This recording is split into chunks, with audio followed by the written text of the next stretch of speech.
Bismillahirrahmanirrahim. Assalamualaikum warahmatullahi wabarakatuh.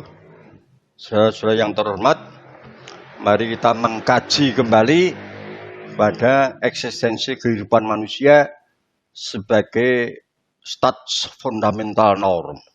Saya mengatakan bahwa stats fundamental norm itu merupakan suatu bangunan yang ibaratnya itu merupakan suatu bangunan yang ada di bawah yang sesuai dengan penyangganya yang kadang-kala sampai menjuang ke langit pun kalau stat fundamental itu kukuh, bakuh dan sebagainya, kehidupan manusia itu selalu akan berkehidupan berpancasila dan saling harga menghargai. Itu antara lain.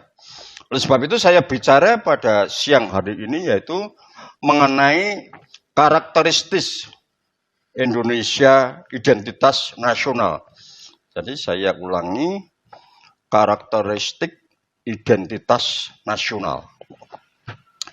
Bahwa bangsa Indonesia yang dahulu dikenal dengan adanya suatu kehidupan yang kadang-kala tidak mencermati adanya suatu kehidupan berbangsa dan bernegara, di dalam pergaulan antar bangsa kini sedang mengalami tidak saja krisis identitas, melainkan juga krisis dalam berbagai dimensi kehidupan yang melahirkan instabilitas yang berkepanjangan semenjak reformasi bergulir pada tahun 1998. Sebab itu saya bicara pada masalah karakteristik identitas nasional, bahwa kehalusan budi, sopan santun, dan sikap dan perbuatan, kerukunan, toleransi, dan solidaritas sosial, idealisme, dan sebagainya telah hilang, hanyut dilanda oleh derasnya arus modernisasi dan globalisasi yang penuh dengan suatu paradoks. Berbagai lembaga kocar-kacir semuanya dalam mengfungsi dan disfungsinya. Oleh sebab itu saya berbicara pada masalah perkuliahan hari ini merupakan suatu karakteristik identitas nasional bahwa sesuai dengan program-program dan sila-sila yang terkandung di dalam Pancasila itu merupakan suatu sangat berkaitan ya maaf, karena antara sila 1, 2, 3, dan 4 itu adalah menjembatani kehidupan manusia bermasyarakat dan bernegara. Ya, itu saudara camkan bahwa ditegaskan di dalam komitmen konstitusional sebagai dirumuskan oleh para pendiri negara kita dalam pembukaan Undang-Undang Dasar 1945 yang intinya adalah memajukan kebudayaan Indonesia. Dengan demikian secara konstitusional pengembangan kebudayaan untuk membina dan mengembangkan identitas nasional kita telah diberi dasar dan arahnya. Itu ya saudara-saudara. Sekarang bagaimana mengenai identitas nasional? Identitas berasal dari bahasa Inggris identityle. Sebab itu identityle ini memiliki pengertian harafiah, ciri-ciri, tanda-tanda atau jati diri yang melekat pada seseorang atau sesuatu yang membedakannya dengan yang lain. Ini dikatakan bahwa identitas itu berasal dari bahasa Inggris. Identityle itu merupakan suatu kehidupan manusia yang berkesinambungan, bercorakkan pada kehidupan nasional. Kalau di kehidupan bangsa Indonesia jelas bahwa identitas nasional itu semua perilaku bangsa, semua kehidupan bangsa, entah itu menjabat, entah itu bergaul dan sebagainya, semua harus dilatar belakangi dengan suatu identitas nasional. Dalam terminologi, identitas adalah merupakan sifat yang khas, yang menerangkan dan sesuai dengan kesadaran diri pribadi sendiri, golongan sendiri, kelompok sendiri, komunitas sendiri, atau negara sendiri.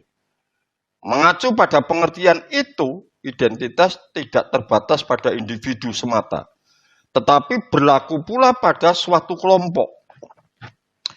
Sedangkan kata nasional merupakan identitas yang melekat pada kelompok-kelompok yang lebih besar, yang diikat oleh kesamaan-kesamaan, baik fisik seperti budaya, moral, agama, sopan santun, dan bahasa, maupun non-fisik seperti keinginan, cita-cita, dan tujuan. Oleh sebab itu, himpunan kelompok-kelompok inilah yang kemudian disebut dengan istilah identitas bangsa atau identitas nasional, yang pada akhirnya melahirkan tindakan kelompok yang diwujudkan dalam bentuk organisasi atau pergerakan-pergerakan yang diberi atribut-atribut nasional.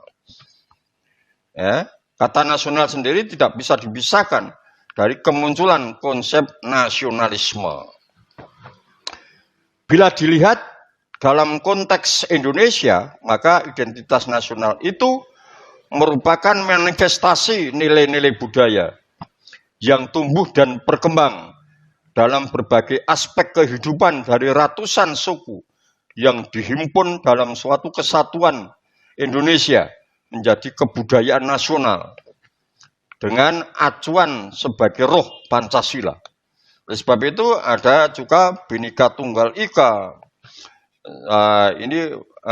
Dan arah pengembangannya dengan kata lain dapat dikatakan bahwa hakikat identitas nasional kita sebagai bangsa dan di dalam hidup dan kehidupan berbangsa dan bernegara adalah Pancasila, yang aktualisasinya tercermin dalam penataan kehidupan kita dalam hal yang diharapkan nilai-nilai etik dan moral yang secara normatif diterapkan di dalam pergaulan, baik dalam tataran nasional maupun internasional dan lain sebagainya.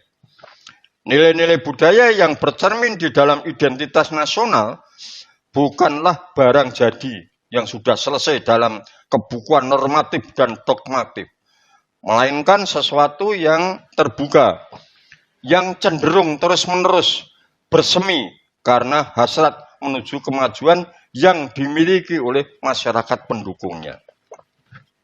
Saudara-saudara sekalian, ada dua faktor penting dalam pembentukan identitas, yaitu faktor primordial dan faktor kondisional. Faktor primordial adalah faktor bawaan yang bersifat alamiah, yang melekat pada bangsa tersebut seperti geografi, ekologi, dan demografi. Sedangkan faktor kondisional adalah keadaan yang mempengaruhi terbentuknya identitas tersebut. Apabila bangsa Indonesia pada saat itu tidak dijajah oleh Portugis, Belanda, dan Jepang, bisa jadi negara Indonesia tidak seperti yang ada saat ini. Identitas nasional tidak bersifat statis namun dinamis.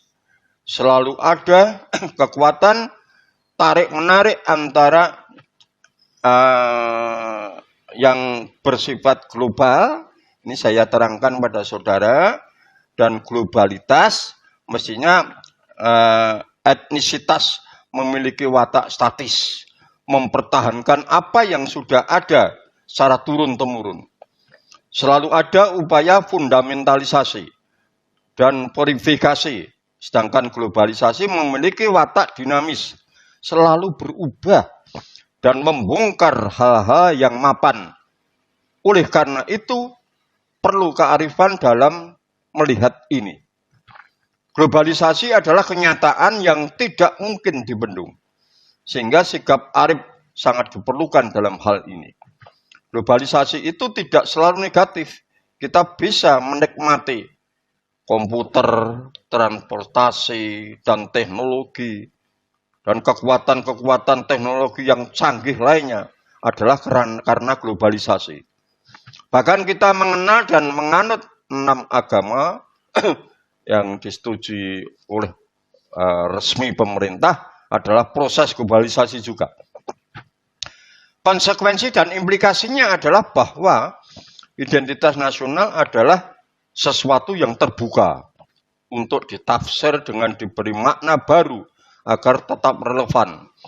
dan fungsional dalam kondisi aktual yang berkembang dalam masyarakat. Identitas nasional pada hakikatnya merupakan manifestasi nilai-nilai budaya yang tumbuh dan berkembang dalam aspek kehidupan suatu nation atau bangsa. Dengan ciri-ciri khas dan dengan ciri-ciri yang khas yang tadi suatu bangsa berbeda dengan bangsa lain dalam hidup dan kehidupannya. Ini menurut Bapak Gunto Wibisono. Oleh karenanya unsur-unsur identitas nasional merujuk pada suatu bangsa yang majemuk. Kemajemukan itu merupakan gabungan dari unsur-unsur pembentuk identitas, yaitu suku, bangsa, agama, kebudayaan, dan bahasa. Antara lain nomor A, suku bangsa adalah golongan sosial yang khusus yang bersifat askriptif, ada sejak lahir, yang sama coraknya dengan golongan umur dan jenis kelamin. Di Indonesia terdapat banyak sekali suku bangsa atau kelompok etnis dengan tidak kurang dari 300 dialek bahasa. Yang nomor B, agama.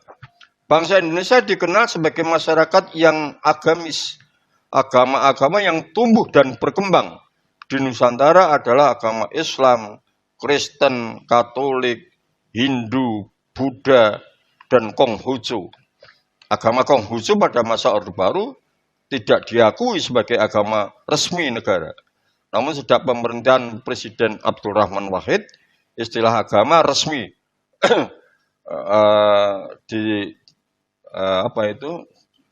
oleh pemerintah, agama Konghucu juga resmi menjadi agama bangsa Indonesia. Kebudayaan yang C adalah pengetahuan manusia sebagai makhluk sosial yang isinya adalah perangkat-perangkat atau model-model pengetahuan yang secara kolektif digunakan oleh pendukung-pendukungnya untuk menafsirkan dan memahami lingkungan yang dihadapi dan digunakan sebagai rujukan atau pedoman untuk bertindak dalam bentuk kelakuan dan benda-benda kebudayaan sesuai dengan lingkungan yang dihadapi. Nomor D, bahasa merupakan unsur pendukung identitas nasional yang lain. Bahwa bahasa dipahami sebagai sistem perlambang yang secara arbiter dibentuk atas unsur-unsur bunyi, ucapan manusia, dan yang digunakan sebagai sarana berinteraksi antara manusia. Dari unsur-unsur identitas nasional tersebut dapat dirumuskan pembagiannya menjadi 3 bagian, antara lain A, identitas fundamental, yaitu Pancasila, yang merupakan falsafah bangsa, dasar negara, dan ideologi negara. Yang B, identitas instrumental, yang berisi Undang-Undang Dasar 1945 dan tata perundangannya, bahasa Indonesia, lambang negara, bendera negara, lagu kebangsaan Indonesia Raya.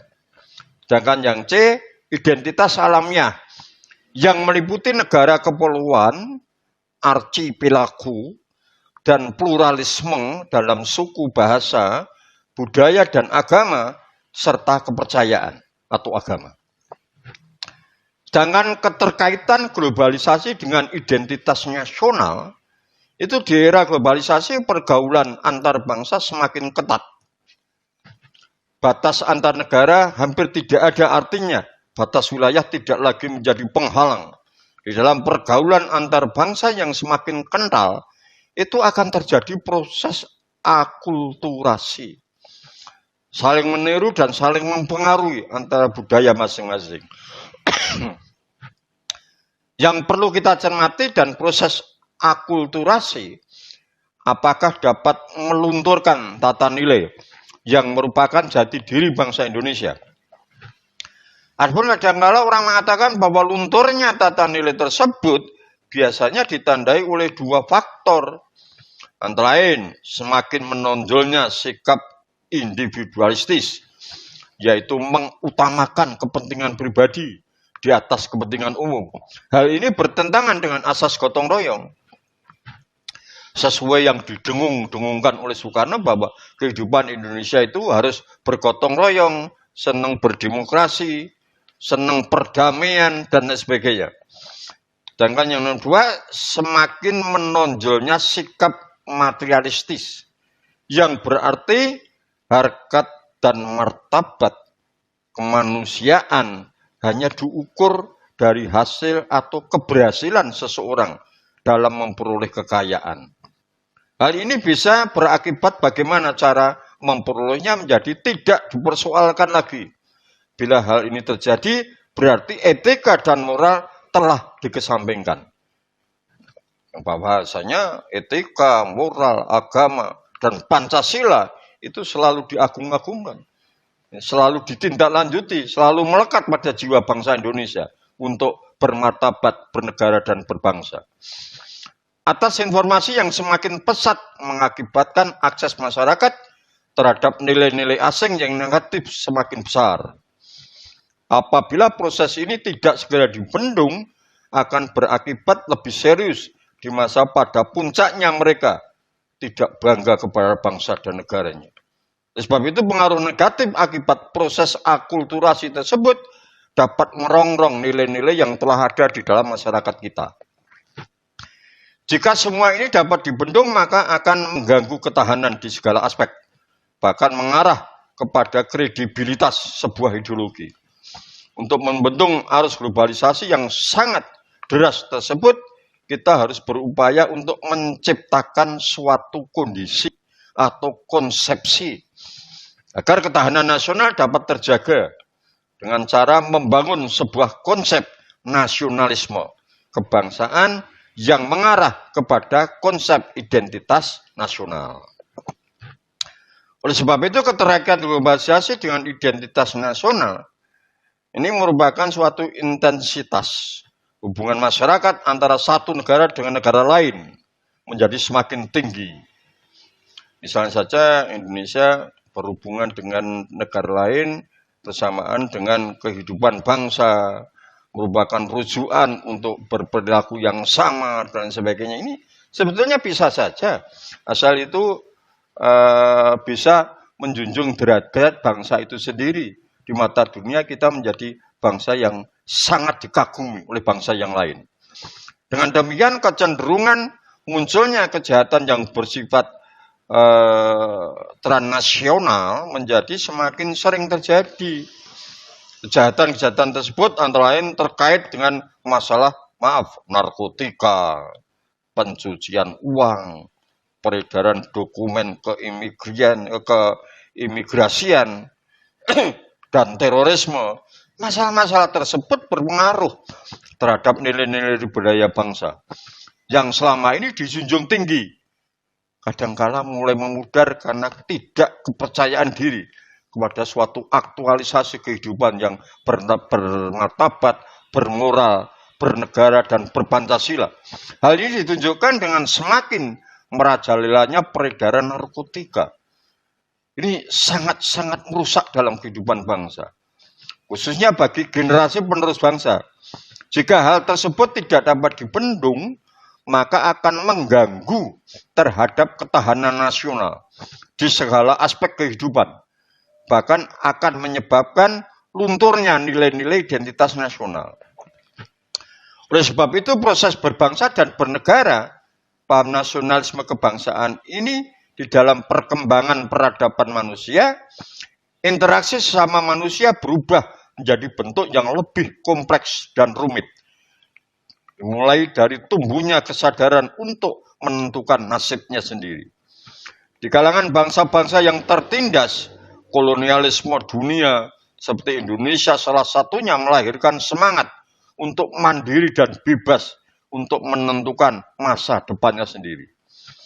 Dalam situasi perjuangan perebutan kemerdekaan, dibutuhkan suatu konsep sebagai dasar pemberian nasional dan tuntutan terhadap penentuan nasib sendiri yang dapat mengikat keikutsertaan semua orang atas nama sebuah bangsa.